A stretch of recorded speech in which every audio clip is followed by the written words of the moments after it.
I think I'm at a point now where the the things have shifted to such a like normalized like center right just world, like that is just like the center right sort of, if you think of if you're willing, would you agree that neoliberalism can be described in the political spectrum as like the center right position? Does that seem right? In which political? Yeah, I would say If you were broadly just yes. I all the think big, I know all it's the hard big to idea. do Yeah, I think the of all big the big ideas. ideas, neoliberalism is basically center right in terms of Yeah. like basically I think what we're referring to there is the spectrum of kind of 20th through 21st century like political thought. If we had to line them all up from left to right, I would say it's probably about center right. Yeah. Yeah. And so I think that in terms of improving quality of life for just a lot of people, if and I mean, what's curious is that where would you, because Destiny's not, he would very much he described himself as a liberal, right? But would he describe himself as does anyone really describe himself as neoliberal? Like, not really. It's usually I think used as a there's some derogatory people term. like on Actually, Ezra Reddit who Klein likes do. to. I think Ezra Klein likes to describe himself as neoliberal. Neoliberal is a difficult term in terms of.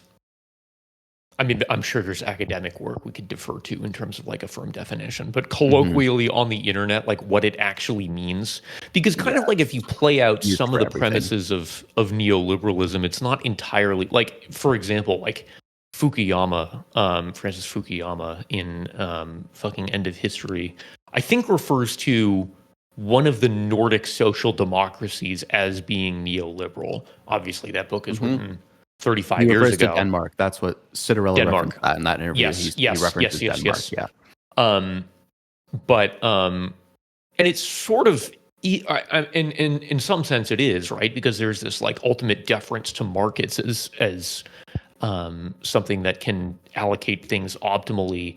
But you can have that, and you can also recognize that, like, okay, well, markets can fail in the same way that any institution can have failings, and kind of seek to like rebalance those gains.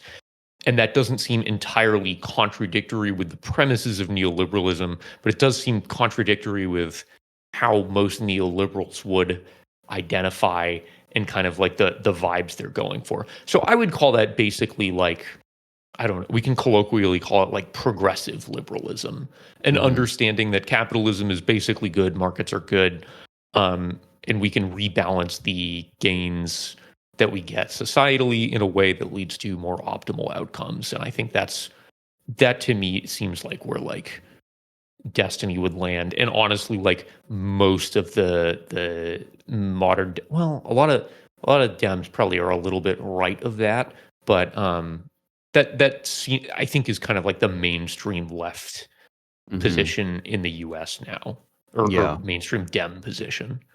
Yeah. Well, one of the things that Destiny said in that podcast, and that I've heard him say before, where he would very much align with like you and me, I think. I won't speak for you, but he would align with me.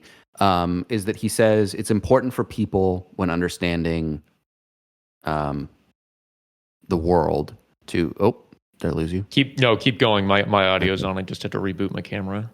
Okay.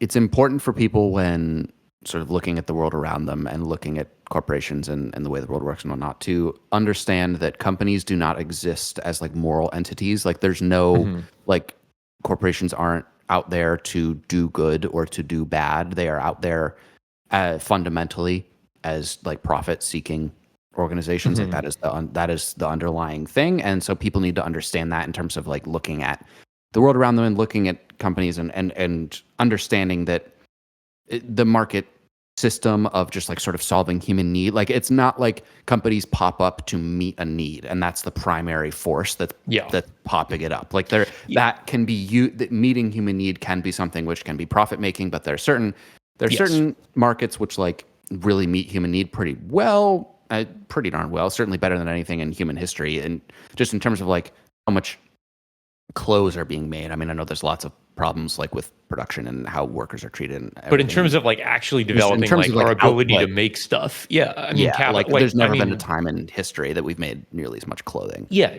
in Um, terms of sheer output, I mean, yeah, Marx recognized this as like capitalism is really good at at making stuff. yeah. Yeah.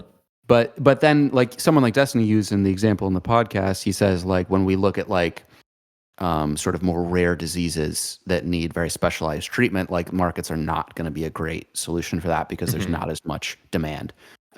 There, for people with rare diseases, but we probably would all agree that like of course we should be spending a lot of resources on things like cancer and heart disease and other stuff, but probably some overlap between different diseases and understanding. The more you understand cancer, the more you can understand some other diseases and whatever. And so there's no world in which we shouldn't be looking for solutions for anyways.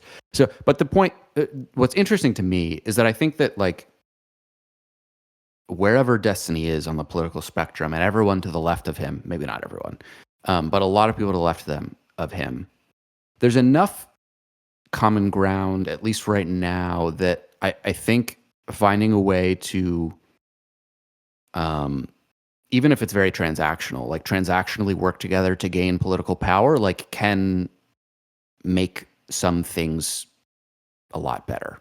Mhm. Um, and not get necessarily where we want to go, but in terms of getting a little bit more into like SOCDEM territory.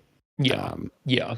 there's political power that needs to be gained only by those factions working together on some level. Yeah, I think so. And I think a lot of like far left people on kind of like Twitter and stuff will shit on like the DSA for um piggybacking on the Dems. I think there's this memory of like the German Revolution specifically, where it's like the ostensibly the like as they were social democrats, like ultimately backstabbed the communists. Um, and so they're like, see, this is why you never collaborate with these people. And it's like, Mhm. okay, well, guess what? The political conditions in modern day America are very different. Like we don't have a robust communist or even um, social democratic party.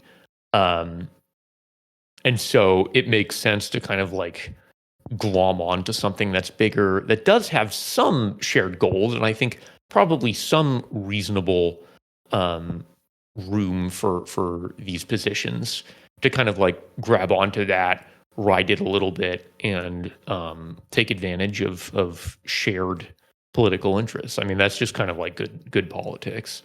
So, Mhm. um, Yeah.